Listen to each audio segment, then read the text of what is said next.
Hola, ¿cómo están? Bienvenidos de vuelta a este canal. Está de vuelta, al que todo mundo extrañó.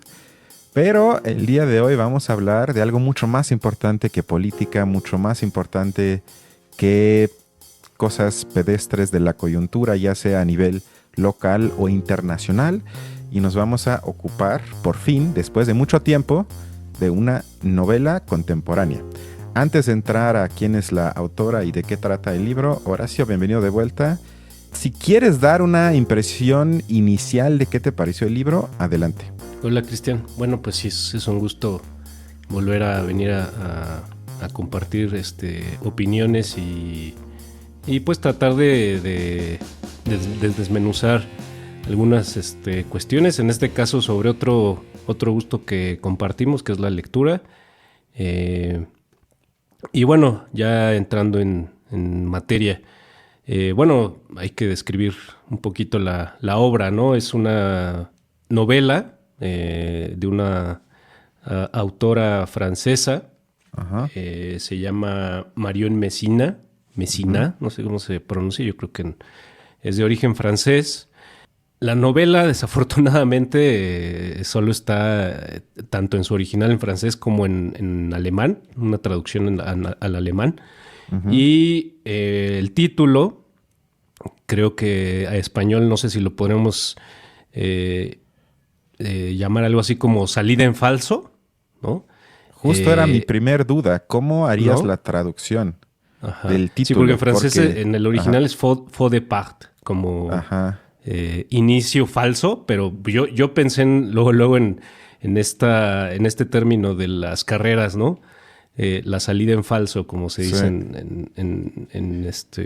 en español. Digo, no sé si aquí estoy, no revisé, se me fue una de las cosas que tenía que revisar, pero creo que así es, ¿no? Creo que sería la manera de traducirla, salida en falso.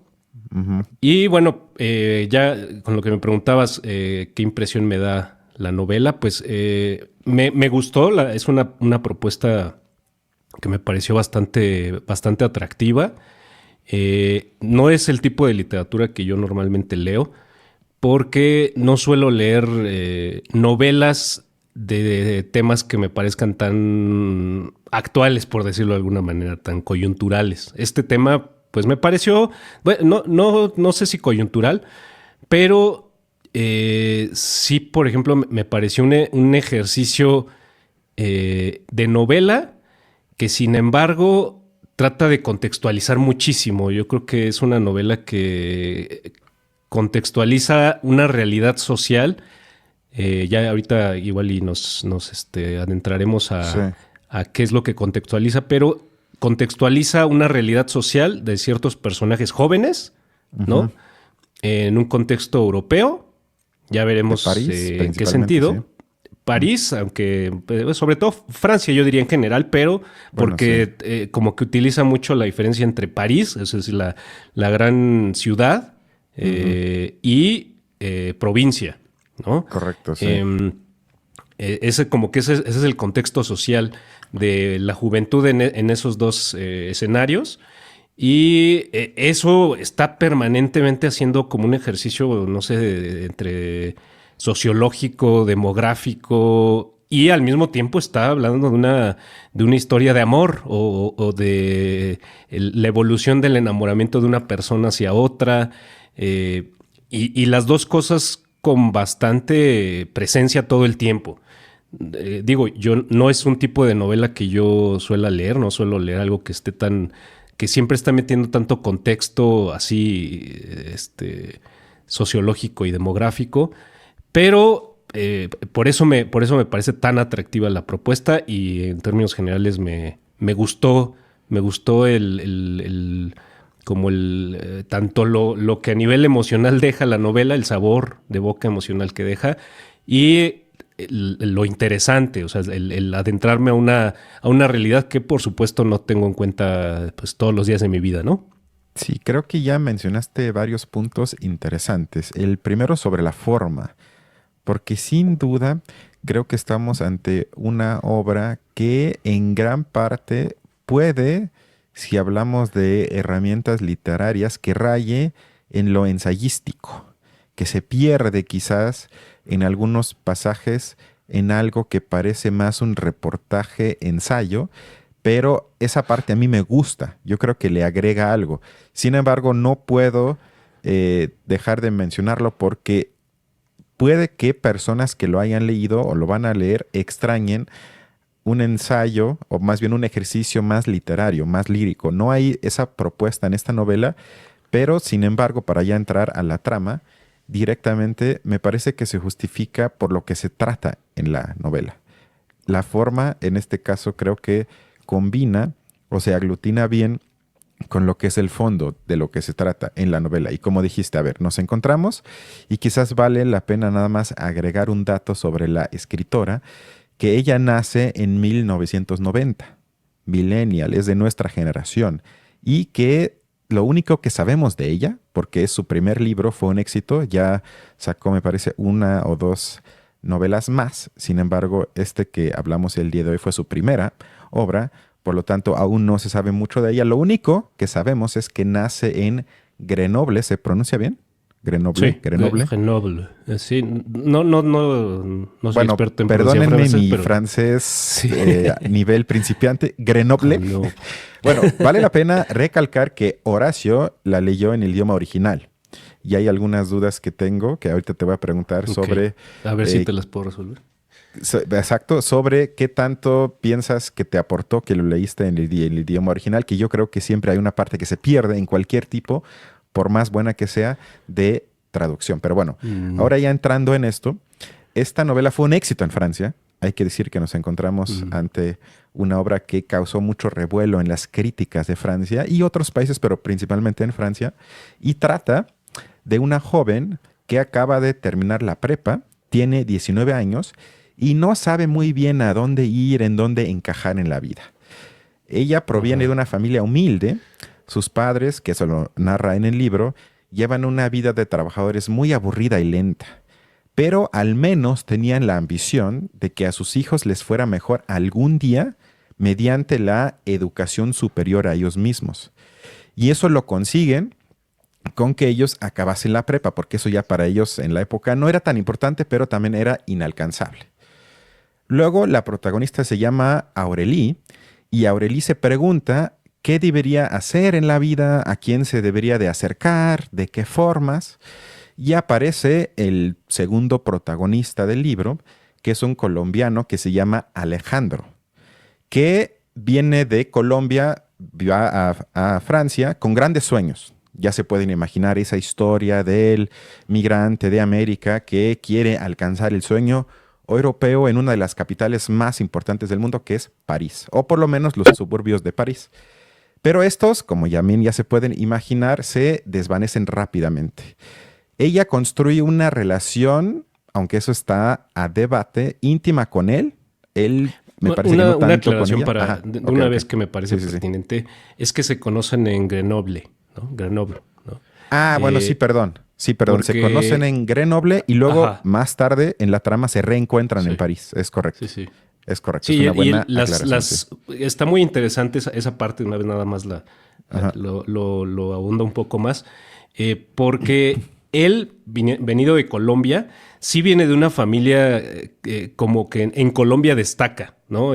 Como de Económicamente, clase media alta de materialmente, Colombia, correcto, sí. ajá, que es una familia de Colombia, así como la retratan como en un demográfico, una familia de las que pueden permitirse el sueño de mandar a sus hijos a Colombia, digo, Ujú, perdón, a Europa, ¿no? ujú, A estudiar un posgrado, porque es a lo que él va a Europa, a estudiar un ujú, posgrado, que termina estudiando incluso, me parece, dos, y ujú. que además tiene sueños intelectuales, es decir, no es de una formación técnica, como ingeniero en algo, ¿no? Sino como escritor, se quiere realizar como escritor, quiere ser el próximo, no sé si en algún momento dicen el próximo Cortázar, el próximo García Márquez, no se Ándale, sí. acuerda cuál de estos, ¿no? Bueno, creo que Cortázar un poco aludiendo al a la producción en Europa, ¿no? Porque Cortázar, bueno, sabemos que su novela más emblemática pues tiene lugar en París justamente, ¿no? Entonces tiene un Ujú, poco como que replica un poquito esa intención, aunque pues sí, esta novela sí se va mucho por por el más el desencanto, la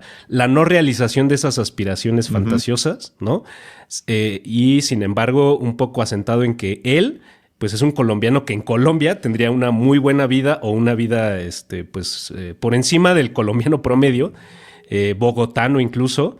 Pero pues también en algún momento juega mucho un papel ese origen y el sueño y cómo ese sueño viene a coincidir con las condiciones, pues primero de provincia en Francia, en Grenoble, y luego pues creo que ahí te daría otra vez la palabra para que narres un poquito cómo se transforma esa situación a París en algún momento, ¿no?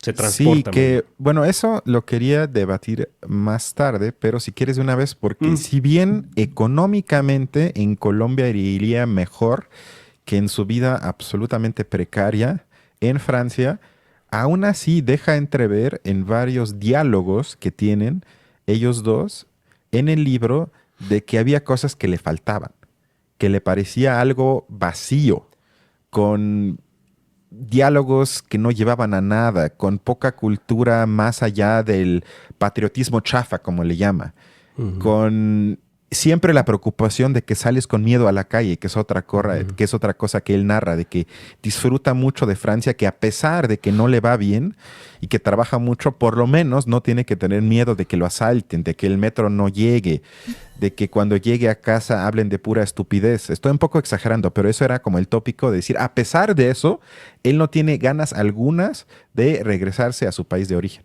O sea, es como una tragedia doble, de que en un lado te falta una parte y en el otro te falta la otra parte. Como que en ningún lugar, como dicen, alcanzan de forma mínima una especie de realización personal. Pero si quieres, ahorita vamos a añadir sobre lo que acabo de decir. Para terminar nada más la trama general, se conocen, como bien dijiste, en Grenoble.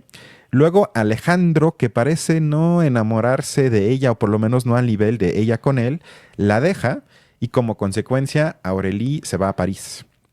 Porque es algo que en la literatura francesa en general me da la impresión que es un tópico que se repite una y otra vez, que si quieres experimentar algo, si quieres empezar de nuevo tu vida, entonces te vas ¿a dónde? A París. Y así le hace la protagonista del libro. Y como ya también se pueden imaginar, en estos tiempos en París de Aurélie aparecen otros hombres en su vida, sobre todo dos, Benjamín por un lado y Frank por el otro. Personajes, hombres muy diferentes, casi contrastantes. Y con ambos, sin entrar ahorita en detalles, la cosa se complica. No por lo mismo, pero en ambos casos ella siempre queda extrañando a Alejandro, que lo compara con ellos, que lo asocia con ciertas cosas que le pasan en la vida cotidiana. Es decir, le pasan asuntos que creo que todo mundo hemos experimentado cuando sufrimos el llamado desamor. Pero este es el tema, no el tema principal del libro, a menos que me corrijas tú, sino lo que Aurélie nos expone aquí es una vida moderna que es muy precaria, en la que el ascenso educativo y económico ya no se cumple, ya no existe ese ascenso que una vez se prometió, y se trata al mismo tiempo, que esa es una parte que quería hablar contigo porque tenemos experiencia en eso, yo le llamaría escolarización de la universidad, porque en la primera parte ella sufre mucho su integración a la universidad, de una sociedad además fuera de ese espacio uniforme, muy poco social en el comportamiento entre la gente. Es decir, que en síntesis, para ya entrar a cosas más detalladas del libro, me parece un diagnóstico bastante mordaz de la época y un hasta en parte ajuste de cuentas de la autora con el tiempo que le tocó. Sí. Bueno, ahora ya quisiera yo entrar en algunas cosas, no sé con qué tema o asunto quieres comenzar. Yo creo que ahorita de hecho estoy revisando como el orden de las notas que tomé y de las primeras cosas que me parecen muy centrales que la autora como que insiste mucho y lo describe con mucha amplitud es sobre la, ¿cómo decirlo? El relevo generacional entre la familia de Aurélie, que es obrera, de clase obrera, o sus papás, incluso en algún momento se va incluso hasta hasta hablar sobre los orígenes de sus padres, ¿no? Y de cómo pues es un origen que va avanzando de a poco, pero como que es muy constante la condición de Ascenso, obreros, sí. ¿no? Bueno, pero por lo menos hay un ascenso en lo Sí. económico, un poco, ¿no? Un poco. Sí, Económico sí, incluso sí. en algún momento hablan de su papá y dicen, no, bueno, pues él llegaba a tiempo del trabajo para recoger a sus hijas, llevarlas a las actividades e ir de vacaciones 2 veces al año, ese tipo de cosas que dirían, pues suena muy bien, ¿no? Pero cuando se pone a ver eso en las aspiraciones de ascenso a través de la educación, ahí también la autora como que se pone a decir, no, pues es que aquí ya hay una traba, ¿cómo decirlo? Como puesta a priori, ¿no? Para una persona como Aureli. En algún momento dice, Aureli tiene las calificaciones más, el máximo que podría tener en el baccalaureat, que es esta prueba que se hace al terminar el bachillerato en Francia, y me parece que es la que un poco clasifica a los estudiantes de acuerdo al nivel al que aspiran en un sentido universitario o de una preparación más técnica o de carreras que son quizá menos científicas, ¿no? Y ella, al parecer, tenía aspiraciones de las altas, en un sentido de lo que sus evaluaciones la iban supuestamente la facultaban para llegar ahí. Y, sin embargo, la autora creo que insiste mucho en, bueno, pero es que desde sus orígenes, ella aquí ya tiene algo como un techo limitado, ¿no? Porque hay opciones a las que no va a poder acceder porque aunque haya ganado una beca por sus resultados, esa beca no le va a permitir llegar pues a aprovechar una educación de mejor calidad, por ejemplo, Sí. donde los maestros realmente estén bien preparados, estén bien motivados para darle los cursos y además, pues, a qué va a aspirar laboralmente también, ¿no? Entonces, desde el principio nos está insistiendo mucho con eso la autora, ¿no? Me gustaría a lo mejor partir de eso que plantea ella. Sí, justo sobre eso que es al inicio del texto. Quisiera analizar un extracto que combina con lo que acabas de mencionar, porque trata un tema que en este espacio lo hemos tocado muy a menudo, que cuando se trata de ascender en la sociedad, a menudo uno se encuentra con confrontamientos de hábitos. Es decir, que la cuestión es de quién realmente atraviesa, como ya dijiste, el llamado techo de cristal. Y aquí siempre surge obviamente el nombre de Pierre Bourdieu, quien ella no menciona en el texto, pero podría casi jurar que lo leyó, porque, por ejemplo, cuando describe a los estudiantes, y voy a leer una parte de la novela, cuando Aurélie llega a la universidad, cito, Aurélie llega a la universidad y es un poco tímida. No sabe muy bien cómo comportarse ahí.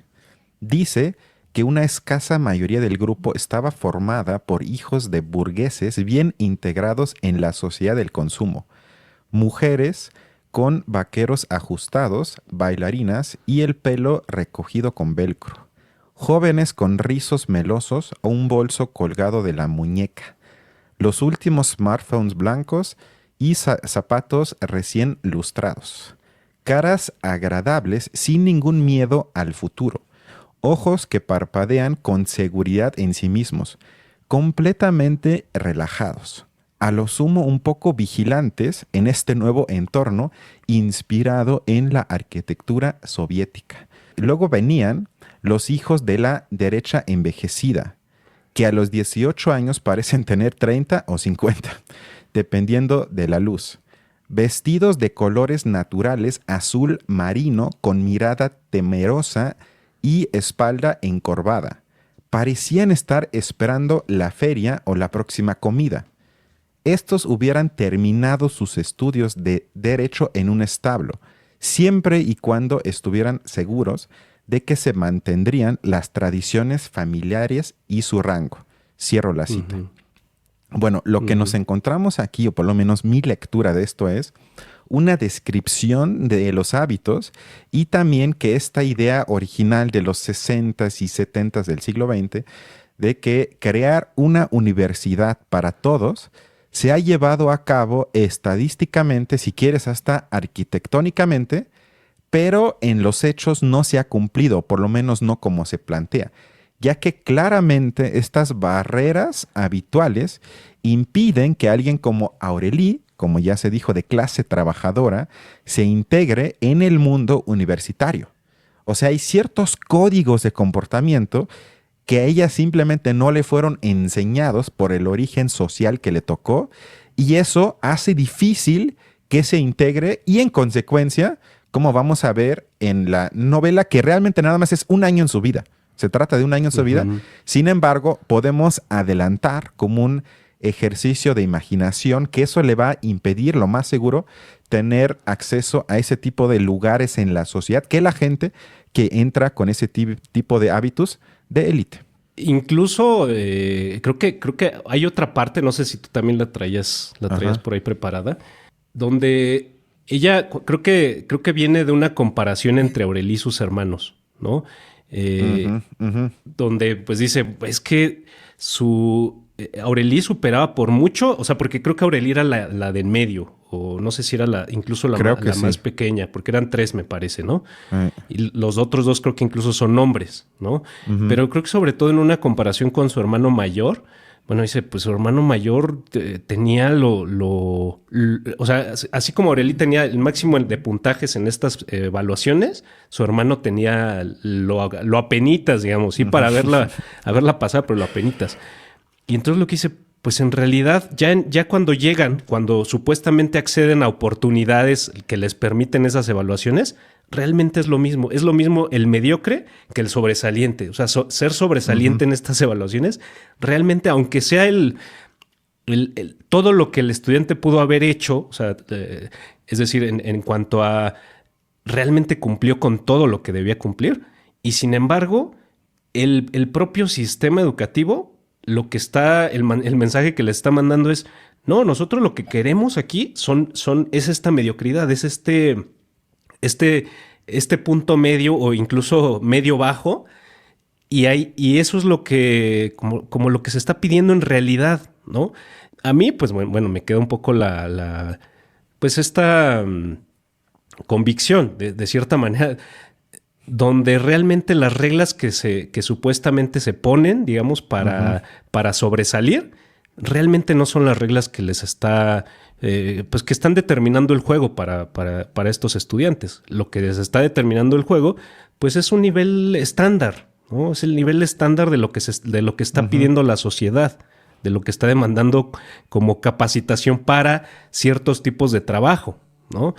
Obviamente, quienes puedan acceder a un tipo de trabajo especializado, científico, pues van a ser otros que ya estaban pues un poquito enfilados hacia eso, no los que realmente tengan las cualidades a través de sus estudios, por ejemplo, ¿no? Sí, justo, o sea, creo que vemos en el libro una fuerte desmistificación de la llamada meritocracia. Ella nunca lo menciona así, por eso es una novela.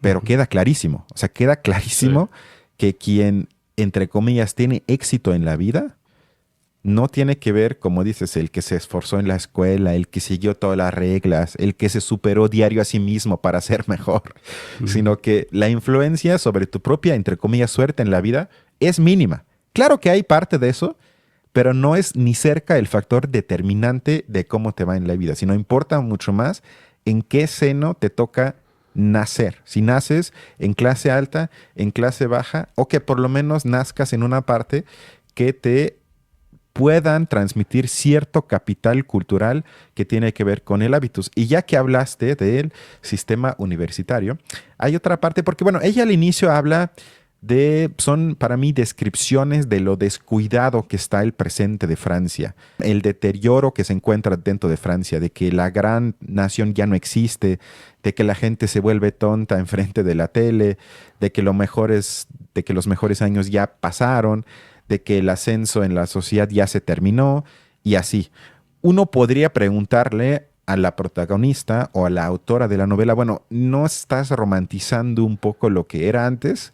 Es una de las pocas críticas que yo le podría tener a la novela, pero bueno, para hablar de qué dice ella, sobre lo que se produce en estos ambientes universitarios. Traigo otra cita breve, abro la cita.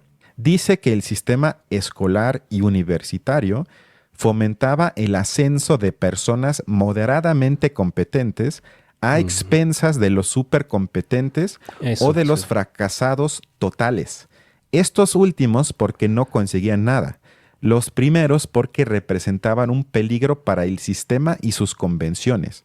El mediocre debía disponer de conocimientos útiles y prácticos que no eran suficientes para cuestionar su propia base ideológica. Tras graduarse en la universidad, el mediocre se convertía en administrativo o técnico de operaciones, dominaba el arte del PowerPoint y la jerga de los directivos y se abalanzaba con fuerza sobre los niveles inferiores de la jerarquía que realizaban el trabajo práctico para el que no se había formado él. La inutilidad de los conocimientos impartidos en la universidad eran un tabú. O sea, en otras palabras, cierro la cita, para mí es una descripción, y quiero saber cómo lo ves tú, muy adecuada de qué pasa hoy. No sé si hace 30, 40 años era diferente, pero por lo menos lo que yo puedo experimentar y de lo que yo sé que es, sobre todo en México, obviamente, pero también en Alemania, es justo eso, que no es un espacio que esté hecho para la formación de individuos que funcionen autónomamente en cuanto al intelecto y que sean formados para tener una buena vida, sino lo que se trata es encarecer tu fuerza de trabajo y responder a las demandas del mercado laboral, que depende de muchas cosas, pero no de lo que los individuos quieran en su vida o que les genere cierto espíritu crítico. Y que justamente ese tipo de mediocridad y ejercicio de adaptación es lo que pulula en ese tipo de espacios, y pocas veces he visto una descripción tan precisa de este tipo de ambientes. Sí, claro, y es que ahorita que un poquito, creo que eso nos permite también pues a voltear a ver un poco nuestra realidad, ¿no? En nuestro país. Sí recuerdo esa parte donde menciona incluso la palabra lo técnico, ¿no? Habla sobre lo técnico como pues esta cualidad que es lo que guía la mayor parte de cómo se diseña incluso la educación, los planes de estudio, las carreras. Y es que creo que si asociamos mediocridad con técnico, más de uno va a escandalizarse, ¿no? Porque mediocridad pues tiene un contexto muy negativo.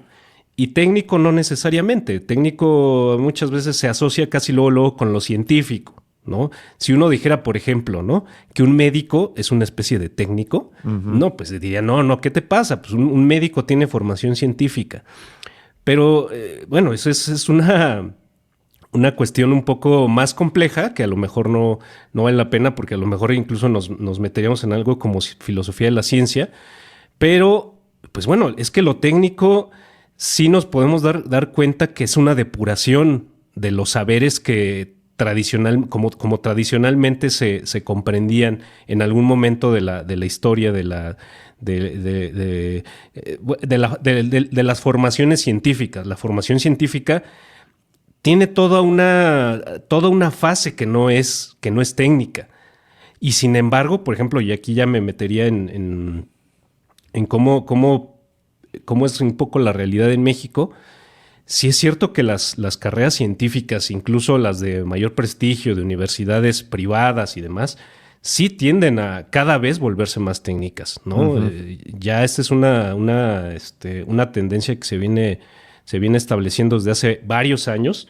Las carreras cada vez tienen más un sentido, pues, de aplicación de conocimiento. Creo que ahí está la cuestión, y ahí con eso no hay que decir nada, no hay que pensar en algo necesariamente que demerite un tipo de carrera, ni mucho menos. Pero sí es cierto que la mayoría de las carreras ya están pensadas, la demanda también un poco de parte de los estudiantes, de los padres de los estudiantes, es hacia carreras que tengan una aplicación. Pero digo, y es parte de lo que la autora dice. Bueno, pues es que esa es una de las tendencias que ya está generando, pues bueno, que no necesariamente estés buscando estudiantes que lleven su conocimiento a un sentido crítico del mismo, que sean capaces de criticar a partir de su conocimiento las mismas bases de lo que saben, de por qué lo saben, de por qué su país les está exigiendo que sepan eso y no otra cosa, y no algo más quizá sustancial, ¿no?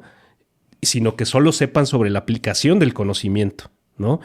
Y eso creo que es lo que la autora dice. Y te digo, no hay a lo mejor si uno se pone a leer el libro parece que la autora está siendo totalmente crítica hacia eso, pero yo creo que esto se puede ver también con un afán no de demeritar ese tipo de carreras y de conocimientos, pero sí es una realidad que predispone las condiciones para, pues bueno, ¿qué es lo que la sociedad está pidiendo en sus estudiantes? Está pidiendo estudiantes que sepan aplicar el conocimiento, pero no que lo sepan criticar, que no lo sepan llevar a sus propias bases, a sus bases científicas, filosóficas, ¿no?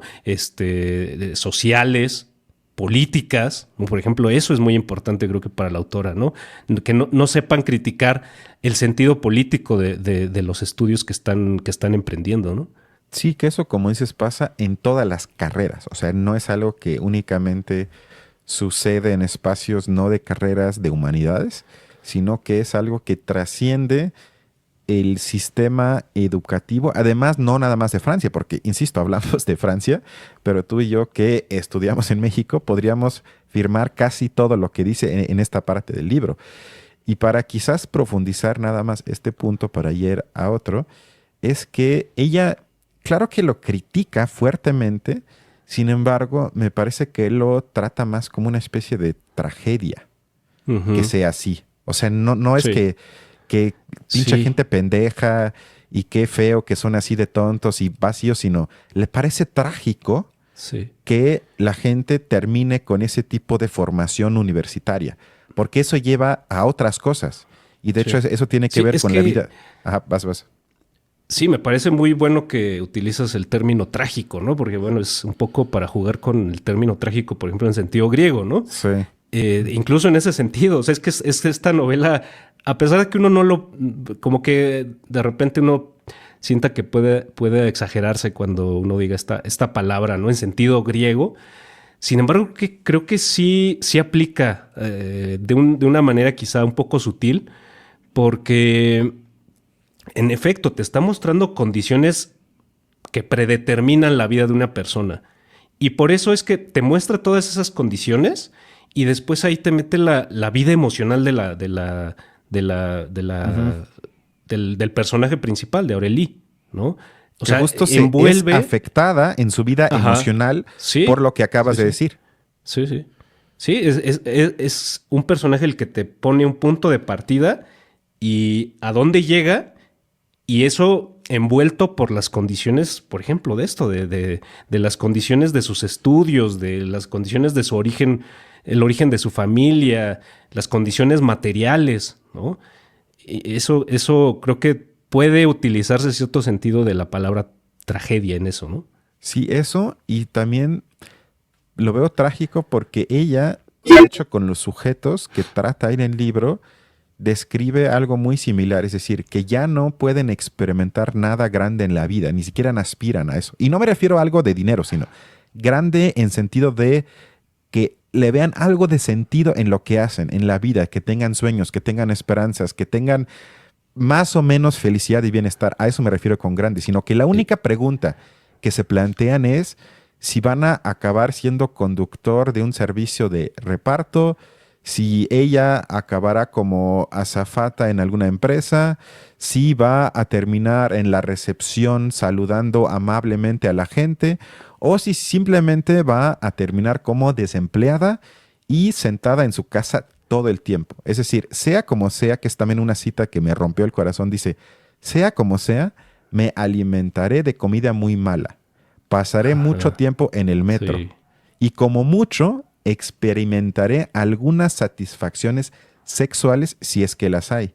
sí, Y por supuesto, esta es una vida que en principio no permite mucha emoción ni grandes historias. Eso para mí es el centro del libro.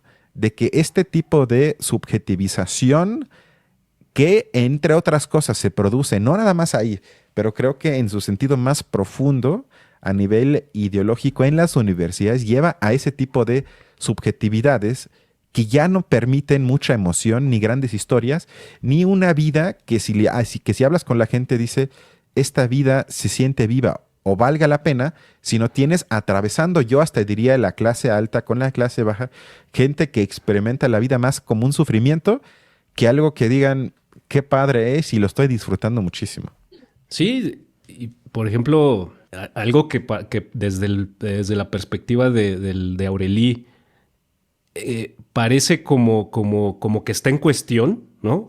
Parece que todo el tiempo está en cuestión, es el tipo de amor que a ella le corresponde vivir, ¿no? El tipo de amor que es posible para ella, ¿no? A lo largo de su vida, ¿no?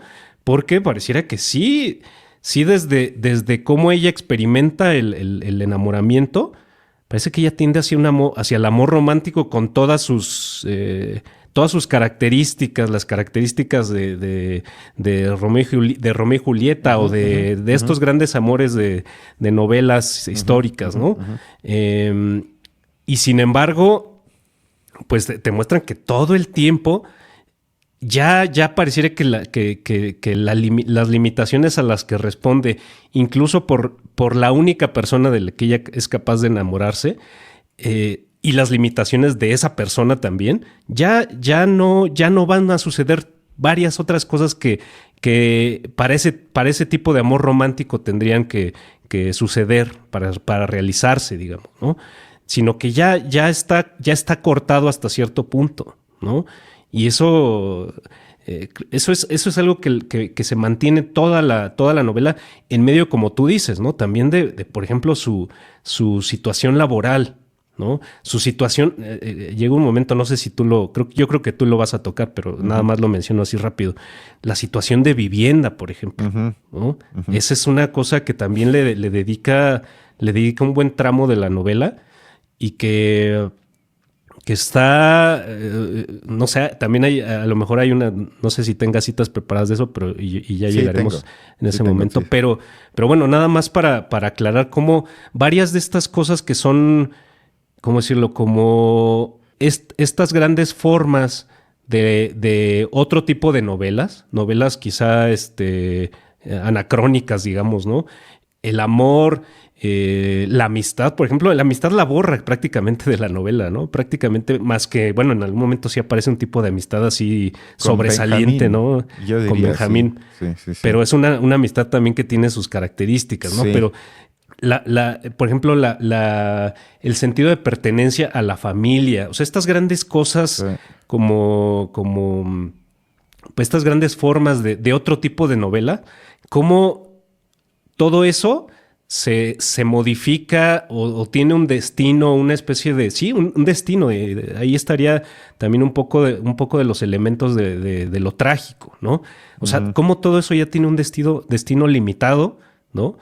Por las condiciones, pues sí, un poco políticas, económicas, sociológicas, ¿no? Sí, si quieres ya vamos a la parte que se enfoca en, como dices, la relación con sus familias. Por un lado de Aureli con su familia, pero también de Alejandro con su familia de Colombia. Hay una que ahorita ya no voy a leer esta cita, pero me dio mucha risa, la anécdota que narra que cuando va a su primer clase de universidad, que el profesor les dice que para pasar esta clase y comprender al mundo, compren mi libro. Sí. Eso es algo. Me ha pasado, no sé si a ti te iba a pasar, pero sí también me ha pasado.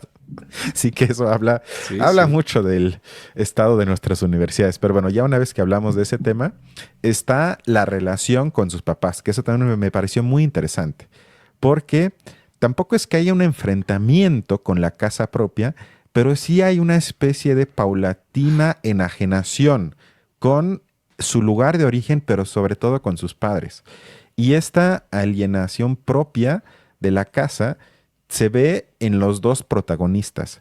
Y sin duda es una de las cosas que más me gustó del libro, porque me parece que es un problema que tenemos todos, que cuando logramos, entre comillas, insisto, ascender en la escala educativa, sobre todo cuando vienes de clase baja, esto produce inevitablemente siempre la enajenación de los hábitos, pero también de la forma de ver al mundo del lugar de origen, de tu casa familiar, que de repente quizás ya no disfrutas igual estar ahí porque ya sientes que es un mundo demasiado provinciano. Estoy exagerando, ¿no? Pero digamos, ese distanciamiento que también para mí es una especie de emancipación.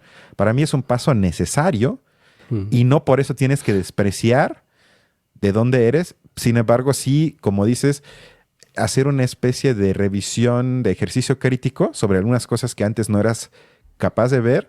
Y bueno, leo una pequeña cita sobre cómo ella describe sus papás. Era gente buena, franceses decentes y trabajadores.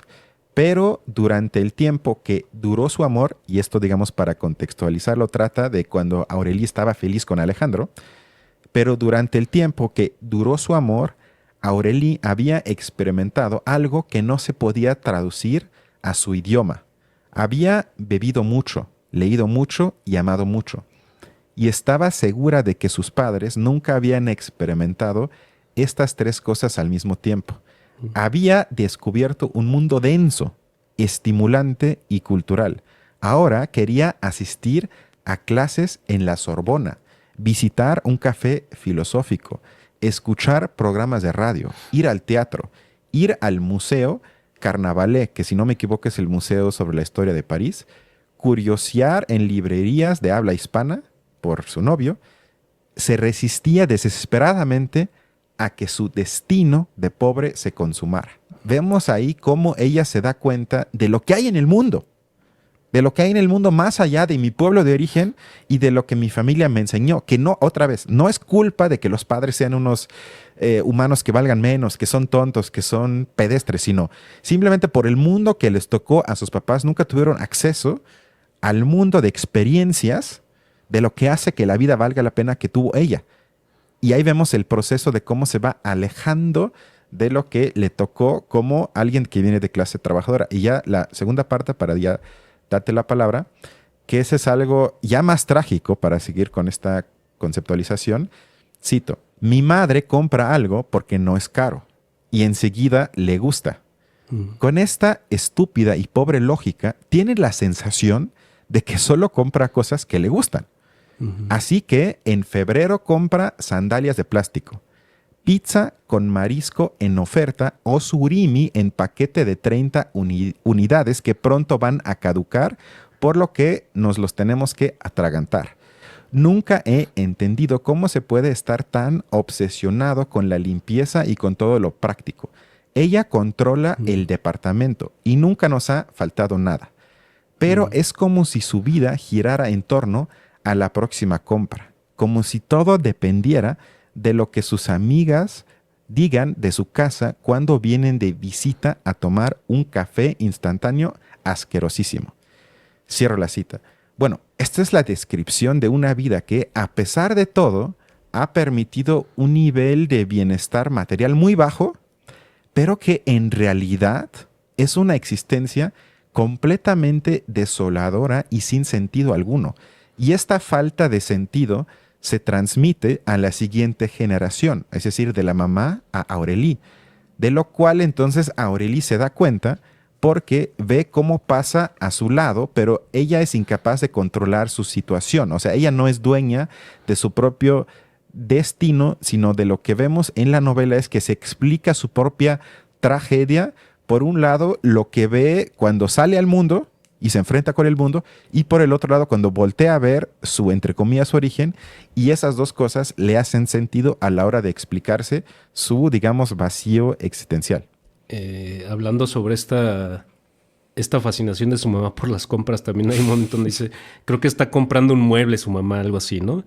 Ajá. Y que dice, o sea, Aurélie describe la situación tensa también desde el punto de vista del vendedor, ¿no? Decir, es que yo no entiendo por qué mi mamá está comprando este mueble, que es un mueble de, bueno, uno se imagina, pues uno de Ikea de aquí, ¿no? Sí. De estos Barato, armables, sí. ¿no? Sí, Dice, sí. ¿y por qué le hace tantas preguntas como si este fuera un mueble de palacio, digamos, de un palacio, ¿no? Un mueble lujoso, ¿no? Sí, y cuánto tardó este proceso de compra de ese mueble tan miserable, digamos, ¿no?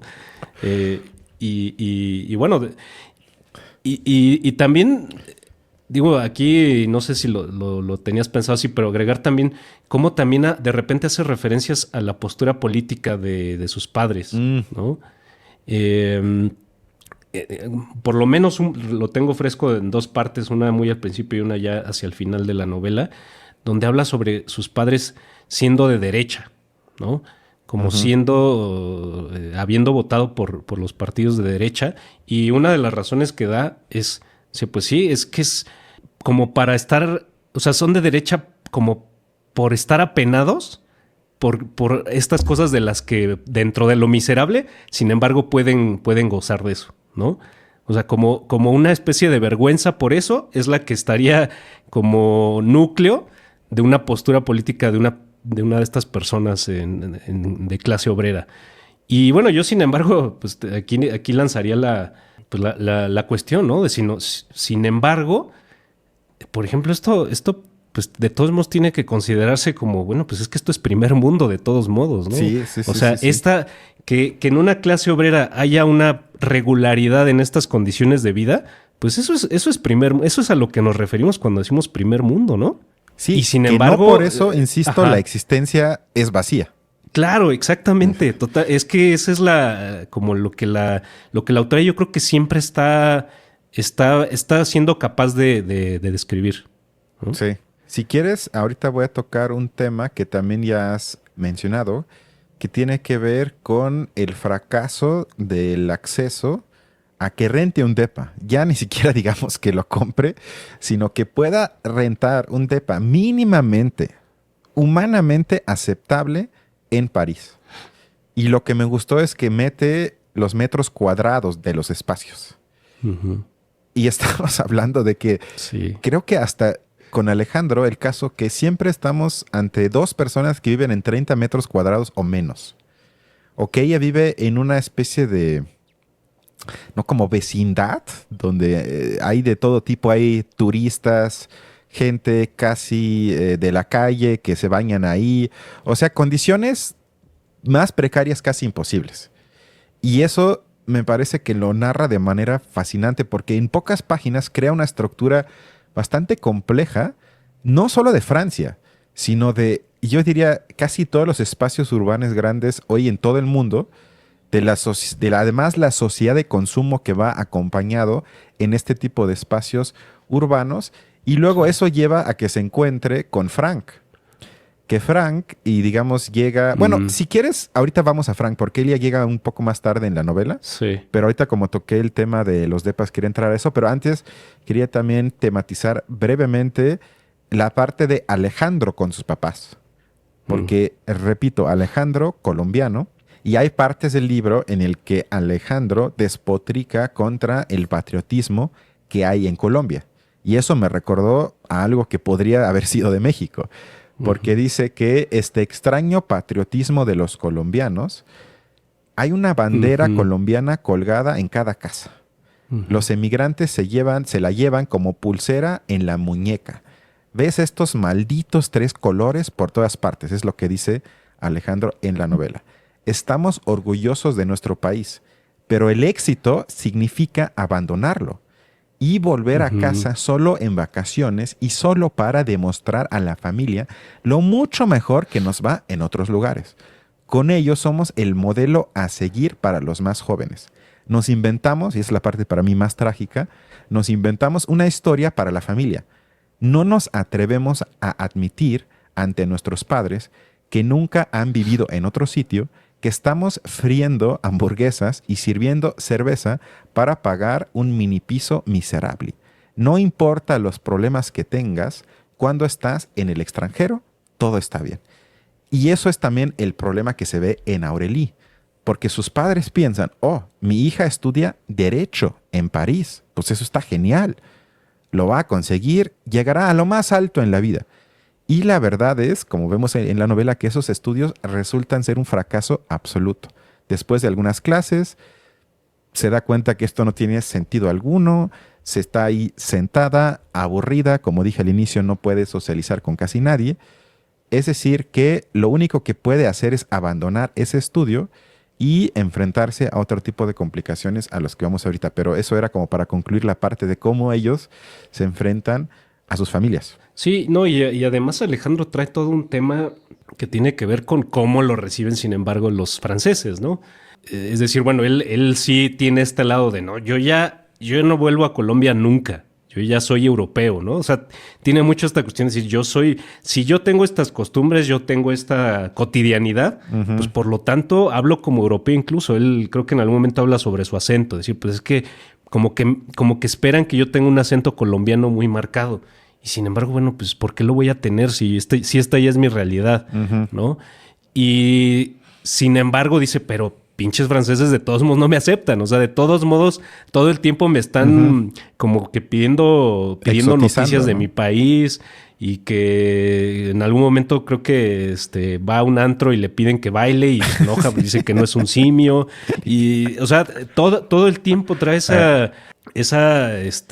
pues como que ese doble rechazo, ¿no? Rechazo hacia su origen. O sea, pues sí, rechazo a su origen porque también le pesa como la contradicción que hay en eso, ¿no? O sea, esto que tú decías, bueno, pues se está pensando que yo debo estar orgulloso de mi origen, pero y sin embargo se me pide que no quiera regresar, ¿no?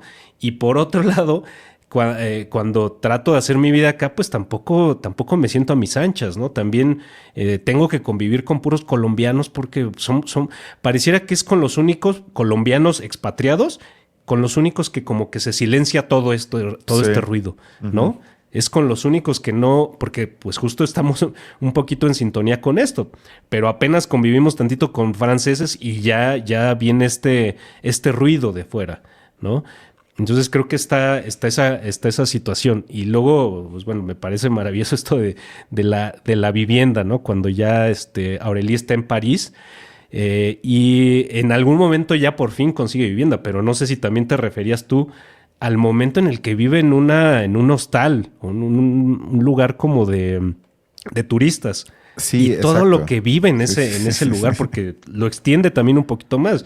Uno pensaría que es como de los primeros días, pero no, lo extiende, incluso empieza a trabajar todavía viviendo ahí, ¿no? O sea, esa situación, pues yo nunca me la pude imaginar así, ¿no? Una persona que migra de mismo Francia, no.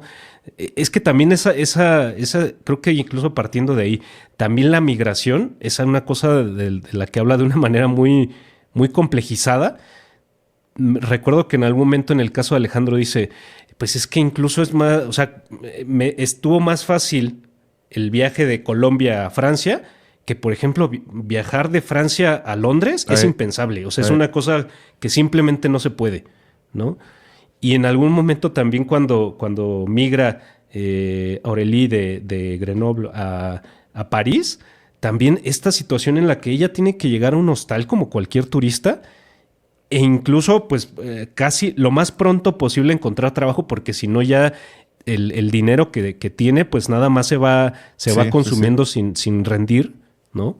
Y entonces vive durante un tiempo en ese hostal y ya trabajando, y ya después es cuando se puede ella misma proponer buscar una vivienda un poco más establecida. Bueno, y eso ya también, luego veremos qué tipo de vivienda, porque no es... ¿Qué tipo de vivienda y también con qué tipo de arreglos? ¿Dónde? Ahorita voy a eso. Sí, porque, bueno, como dices, ella se intenta mantener a flote en París. Sí. Y para ello acepta en algún punto de la novela un trabajo en una empresa como hostess. Ahí no supe cómo traducir ni siquiera del alemán al español, pero digamos, yo diría pues hostess recepcionista, aplica. Como recepcionista, exacto, que me dio risa que describe el tipo de trabajo. Porque ¿cómo es esto? Le llaman por la mañana, a las 6 de la mañana le hablan o le mandan un mensaje. Le escriben, sí. Le escriben, exacto. Mientras ella va en el metro. Sí, exacto. Mientras ella va en el metro. Y ahí le avisan en qué parte del París la van a esperar. Y entonces puede ser, no sé, en un pabellón de exposiciones, en cualquier sitio. Y tiene que muchas veces sustituir a la persona que ocupaba el lugar. ¿Cuál es su trabajo entonces? Tiene que sonreír de manera amable. Tal vez sentarse frente a una computadora y fingir que estás trabajando. Se trata simplemente de estar ahí y no tienes que hacer nada más. Es un trabajo de mierda, obviamente. Y esta parte se describe para mí de forma fantástica porque se trata realmente de personas a las que se les paga y se les explota al máximo solo para el propósito de llenar salas de recepciones. Es decir, están sentados y sentadas en la sala de recepción de alguna empresa grande y teclean en una computadora y fingen que están muy ocupados, pero no lo son. Simplemente para que dé la impresión a los clientes que van que esta empresa tiene muchísimos empleados que te atienden de la manera más amable cuando entras a la empresa. O sea, eso me pareció también una descripción, perdón, de un ambiente de trabajo y de trabajos de mierda que no tienen sentido alguno, pero que no por eso no existen. Y que seguramente ganas mejor en eso que en muchos otros trabajos mucho más importantes para la sociedad. O sea, esos serían trabajos absolutamente prescindibles para la sociedad, pero como hay tanto dinero en ese tipo de construcciones y empresas, por eso se pueden dar el lujo de contratar a un grupo de jóvenes explotados que hacen lo que sea porque tampoco tienen otra opción y les dan ese trabajo de mierda. Y lo que me dio risa es, para combinar con eso y darte la palabra, es que le cuenta eso a su madre por teléfono. Y la madre se muestra encantada orgullosa de que su hija trabaja en una empresa tan grande. Pero la madre no entiende que en realidad su hija ha sido enviada a esta gran empresa por una empresa de outsourcing para trabajar en la recepción y que ella no tiene que ver realmente nada con la empresa, sino que la madre solo escucha el nombre de la televisora, que es la empresa que los contrata, y queda fascinada. Y hasta le pregunta a su hija si ya está cerca de las estrellas de la tele que su mamá ve desde años. Y bueno, toda esta parte de la novela a mí me gustó porque se explica muy bien lo que significa ser pobre cuando eres joven y cómo estas condiciones precarias no te permiten vivir y mucho menos que ahorres algo y avances en la vida. Y esto tiene que ver con Frank, como ya lo dijimos, porque ella conoce a Frank y con él se va a vivir. Frank, ¿quién es Frank? Frank es mayor a ella, me parece que está como en mitad de los 40, algo así, o sea, como unos 15 años mayor que ella, y que ha hecho una pequeña carrera, es decir, es un empleado medio que pudo permitirse un departamento, comprarlo en París, pequeño, pero mucho mejor de lo que conocía Aureli antes. Y la pregunta es, ¿por qué vive con él? Bueno, por así llamarlo, es una historia de prostitución, porque en realidad vive con él porque no puede permitirse un alojamiento propio. No encuentra ninguno al precio que ella podría pagar. Y como ya no soporta vivir donde tú dices que estaba antes, que era algo pues bastante feo o muy feo, cuando además estaba, si recuerdo bien, con 3 o 4 personas en una habitación. Y eso es algo que además se cuenta muy a menudo en Francia, en el mundo real, que entre las estudiantes existe una especie de prostitución por la emergencia y la precariedad. Es decir, como la universidad está muy cara, en toda Francia, pero especialmente en París, entonces intentan ganarse una lana extra para permitirse la vida como estudiante y de esa forma pagar además los depas de los que son dueños casi siempre los de la generación de los baby boomers. Es decir, que hay una relación casi institucionalizada en la sociedad de los llamados sugars, que tienes a tu sugar que te mantiene para que tú puedas tener una vida más o menos aceptable y en este caso, para que tengas un techo bajo el cual puedas dormir en las noches. O sea, ella está con Frank porque Frank le da chance de que viva con ella y hay que dejar claro que no la trata mal. No es que sea un ogro, que la viole, que ejerce cierto tipo de violencia sobre ella. No, no, no. De hecho, la trata muy bien. Sin embargo, ella nos deja claro en el libro de que si no fuese porque no se puede permitir vivir por su propia cuenta, ya no estaría con él, sino esa es la razón por la cual permite que él la mantenga, que esté con él, y estuvo varios meses con él, pero nunca desarrolló ningún tipo de vínculo emocional con Frank, sino fue algo puramente transaccional, yo diría. Sí, que está muy curioso cómo le dan esa interpretación, ¿no? Porque al principio, bueno, parecía que los motivos de Aurélie para llegar ahí, pues sí, son los de por fin vencer este fantasma de Alejandro o empezar a vencer ese fantasma de Alejandro, ¿no? De ese amor tan carnal, de tanta emoción, de tanta pasión, ¿no? Y por fin, pues, de llegar a estar segura, simplemente estar en un lugar tranquilo, con alguien que la trata bien, la cuida, ¿no? Le permite, pues, ir al trabajo cómodamente, pero que sin embargo le aburre, le enoja, se le hace tremendamente fastidioso estar con Frank, y entonces en algún momento conociendo a un amigo, ¿no? A Benjamín, que ya después sí, exacto. Benjamín es el que le dice, oye, pero pues los dos tendrían que estar conscientes de lo que están haciendo. O sea, ¿tú crees que él no está consciente que él podría realmente, pues, o sea, él, dentro de sus posibilidades, tendría que ser la de tener una pareja de su mismo nivel de estudios, económico, material, y sin embargo está eligiendo una chica que no tiene esas condiciones. Entonces, pues tendría que estar aceptando que esto es una transacción, una especie de conveniencia para los dos. Él obtiene algo, tú obtienes algo. Entonces, que no se queje, ¿no? Que no se queje, pues, sí.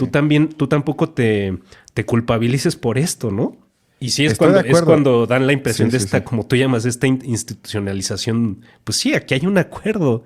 Aquí hay un acuerdo. Un acuerdo social. Sí, hay un acuerdo social, exacto. Que uno porque tiene y no tiene nadie con quien compartirlo. Porque Frank es una figura igual trágica.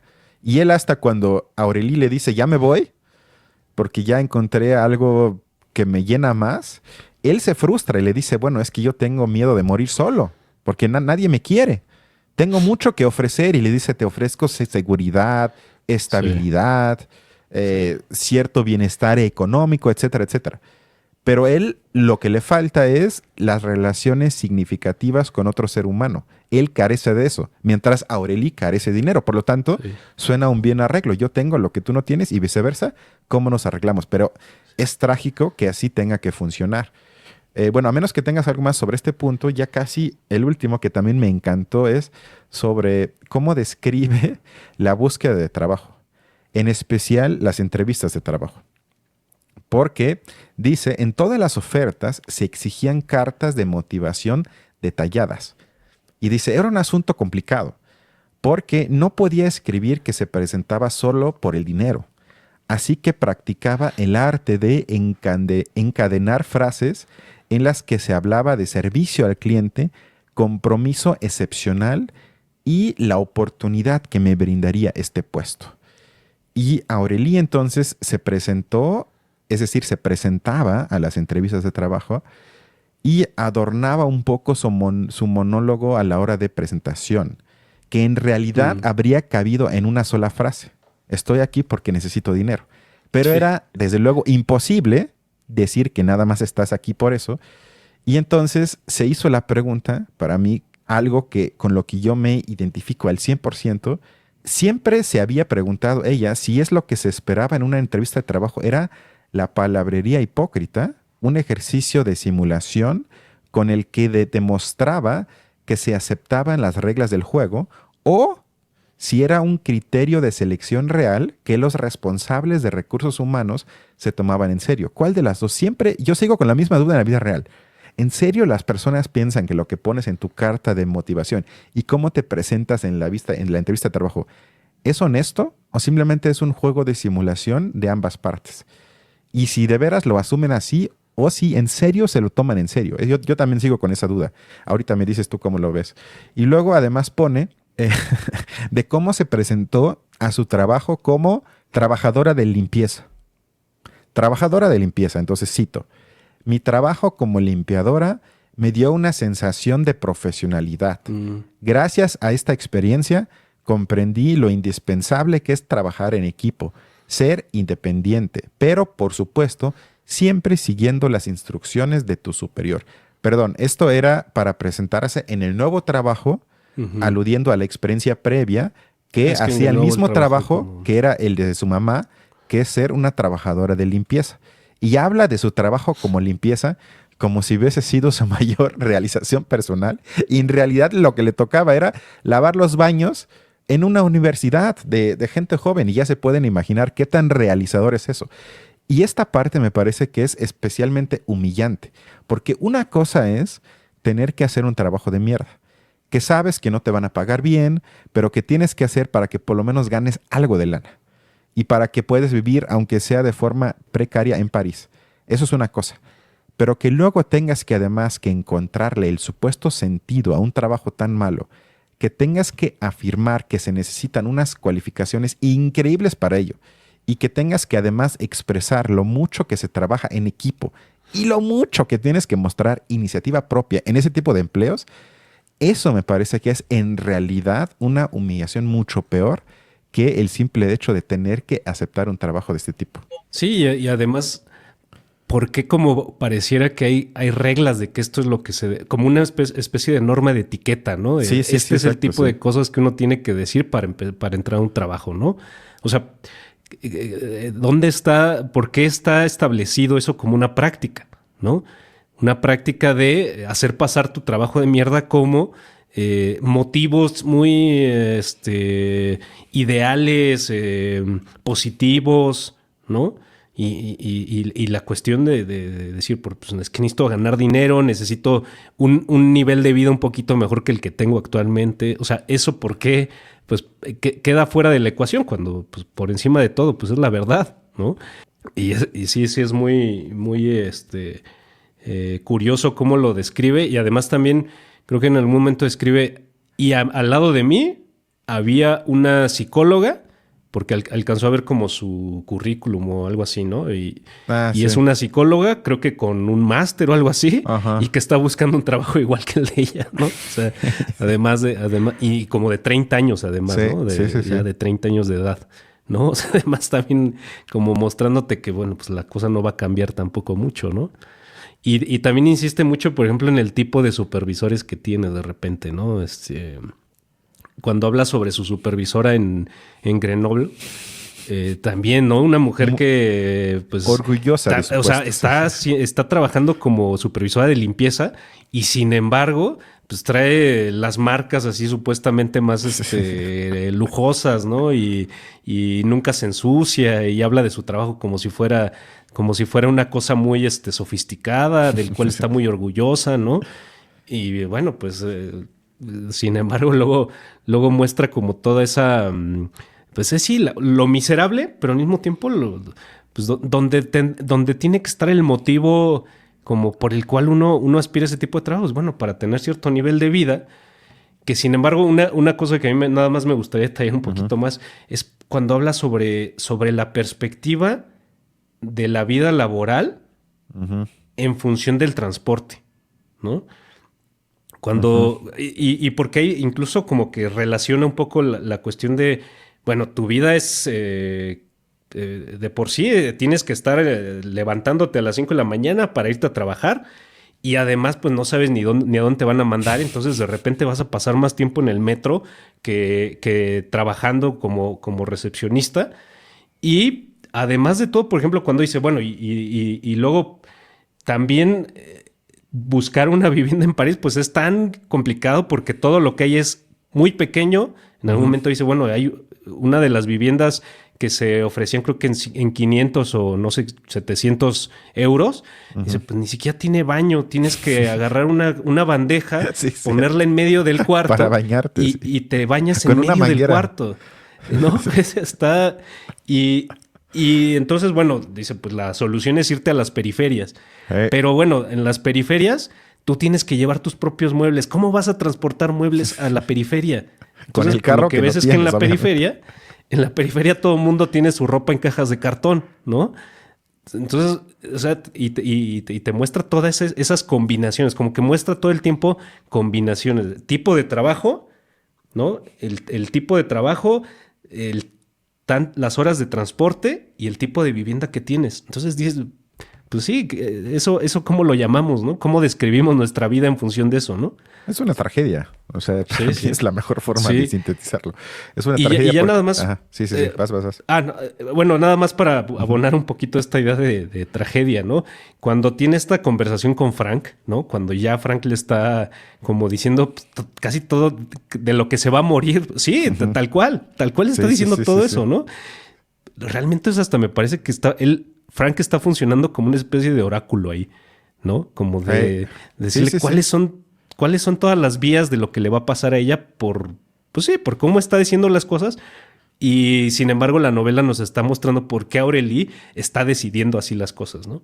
Estoy de acuerdo, sí, porque se ve, como dices, la combinación de su vida emocional y cómo esa está determinada por su precariedad en todos los otros sentidos, es decir, que nunca encuentra estabilidad alguna, que yo no digo que eso tenga que ser ya la eliminación de cualquier tipo de sufrimiento humano, pero como dices, o sea, imaginarse una vida como ella es muy difícil que uno pueda vivir 30 años así y decir, sí valió la pena, sí tuve una vida que, qué padre estuvo y tuve momentos inolvidables. O sea, es difícil de imaginar. Incluso para los que siempre dicen que hay que pensar positivo y ver lo bueno y lo malo, hay los reto, que me parece que eso no es sorpresivo que pierda las ganas de seguir con este tipo de vida.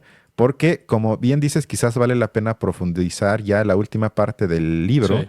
en la que ella deja a Frank Ujú. porque se reencuentra con Alejandro en París y Mágicamente. cree entonces por un lapso breve haber encontrado de nueva cuenta a su único gran amor, porque lo dice varias veces. Siento que el único que he amado por completo es Alejandro. Y hay páginas hasta de descripciones amorosas que me gustaron, que son de una delicadeza y empatía y una forma de descripción que sí te conmueve y sí deja claro que ella efectivamente estaba muy enamorada de Alejandro, pero Alejandro ya no es el mismo cuando se encuentran, porque también ya está más frustrado con la vida y ahí tienen discusiones que ya son más ríspidas que antes y Sí. simplemente ella se da cuenta que él no le puede dar lo que ella le pediría y tampoco ya está tan accesible a la convivencia como lo era antes.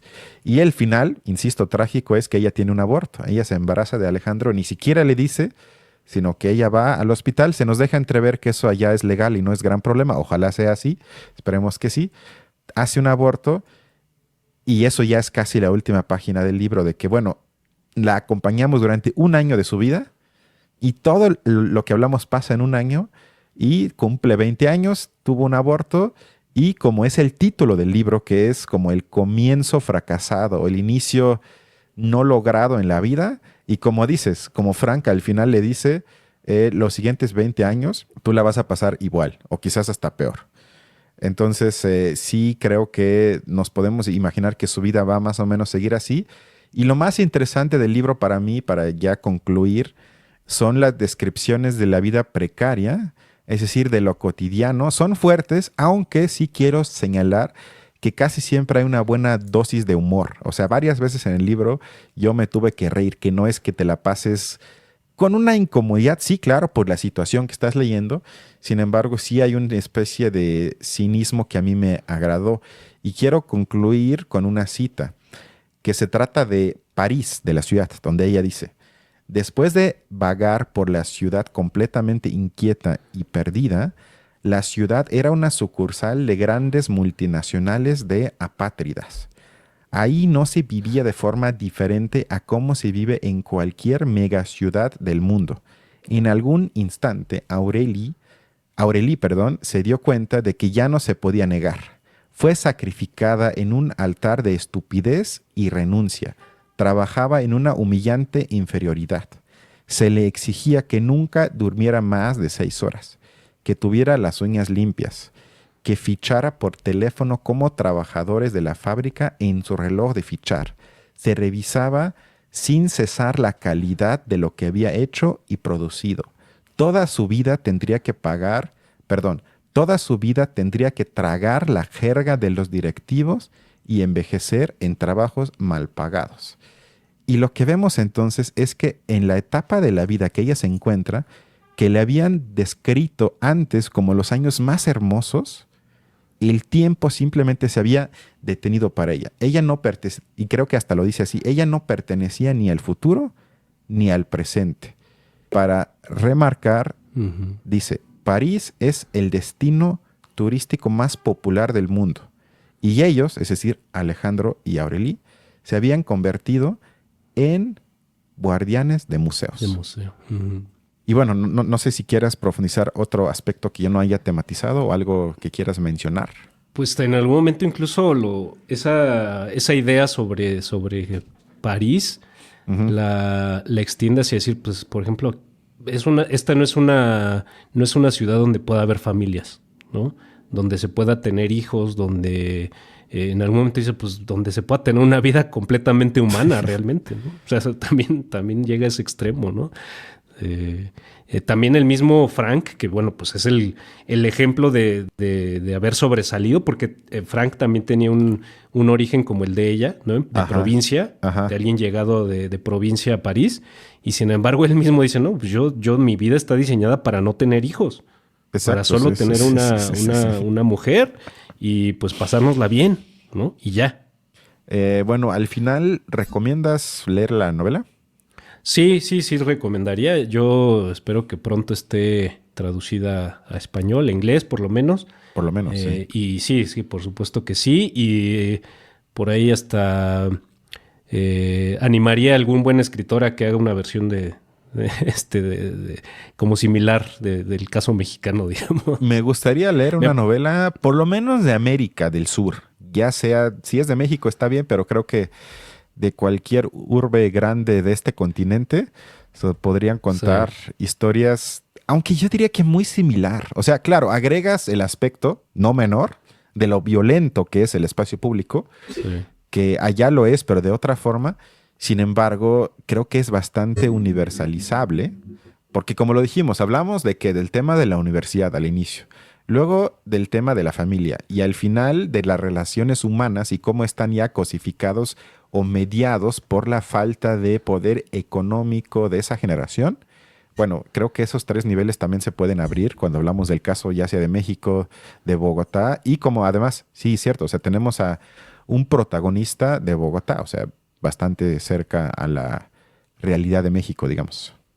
Sí, digo, con sus diferencias, pero bueno, o sea, a lo que voy es ese sentido trágico de la vida en ciudad, de las Sí, sí, sí. condiciones para un estudiante promedio, pues de las condiciones que están ya limitando la vida, la dignidad de la vida de las personas en una ciudad.